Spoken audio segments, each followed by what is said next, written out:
लालची सेठ और किसान भाग 2।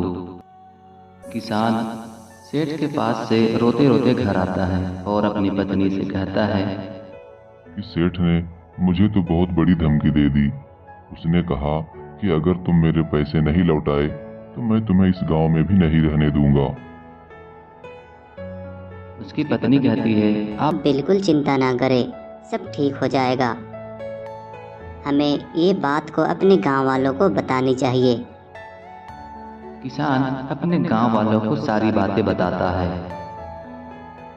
मुझे एक सेठ ने बड़ी धमकी दे दी है कि अगर मैं उसके पैसे ना लौटाऊं तो वो मुझे गांव में रहने नहीं देगा। गांव वाले परेशान हो जाते हैं और कहते हैं अरे नहीं, हम सबको मिल करके इसकी मदद करनी चाहिए। जितना हो सके हम सब इसकी मदद करेंगे ताकि ये किसान भाई हमारे साथ ही रहे और सेठ इसे बिल्कुल ना निकाले। जितना पैसा है जिसके पास, जितना अनाज है जिसके पास, वह सभी के सभी इस किसान को पहुंचा दिया जाए इसके घर में। अगले सुबह किसान के घर में गांव वाले आते हैं और दवाइयाँ और कुछ पैसे और जो कुछ भी होता है, जो किसान के पास जैसा होता है वो अपने हिसाब से किसान को देता है। और फिर देखो रमेश, हमने अपनी तरफ से पूरी मदद कर दी है, अब तुम इस पैसे से मेहनत करो और खेती करो और जो कर सकते हो करो और उस सेठ का कर्जा लौटा दो, नहीं तो वो सेठ बड़ा खड़ूस आदमी है, वो तुम्हें इस गांव में नहीं रहने देगा। अगले सुबह किसान पिताजी, मेरे पास बहुत पैसे हो गए हैं, अब मैं जा रहा हूँ खेत में इस पैसे को डालने ताकि मैं अच्छा खासा पैसा कमा सकूँ। हाँ बेटा, बिल्कुल जाओ और दिल लगा के मेहनत करो और उस सेठ का पैसा बिल्कुल दे दो।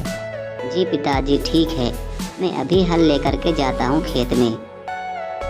किसान दिन रात मेहनत करता है, हल चलाता है और बहुत मुश्किल से वहाँ पर फल उगाता है, सब्जियाँ उगाता है। शाम में बारिश होती है और अच्छी बारिश होती है, इसलिए किसान का सब्जी खेत में बहुत अच्छा हुआ था।